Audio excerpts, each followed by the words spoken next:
মিষ্টি মাকে একবার দেখুন। নমস্কার বন্ধুরা, আজ হলো সরস্বতী পুজো। বাঙালির সরস্বতী পুজো মানেই তো শিল্প সংস্কৃতি ভালোবাসার মেলবন্ধন। তাই আজ আমি আপনাদের নিয়ে যাব কৃষ্ণনগরের কুমোরটুলিতে। কৃষ্ণনগরে মাটির পুতুলের জন্য কিন্তু বিশ্বজুড়ে তার নাম। চারিদিকে তাকালেই যেন চোখ ধাঁধিয়ে যাচ্ছে, কি অসাধারণই না হাতের কাজ। কুমোরদের এই নিপুণ ছোঁয়ায় একতাল কাদা মাটি কিভাবে যে দেবী মূর্তিতে রূপান্তরিত হয় সেটা না দেখলে বিশ্বাস করার উপায় নেই। তাদের এই কঠোর পরিশ্রম আর শিল্পসত্তাকে সত্যিই কুর্নিশ জানাতে হয়।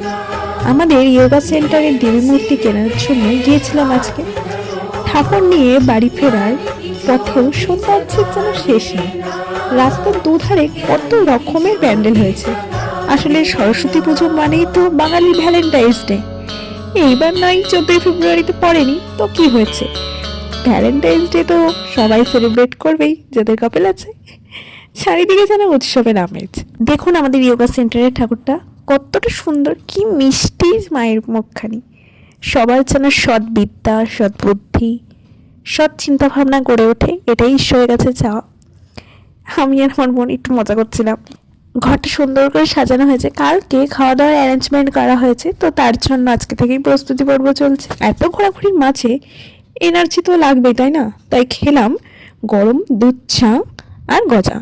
এই কম্বিনেশনটা গ্যাসের জম হলেও বড্ড প্রিয় আমার।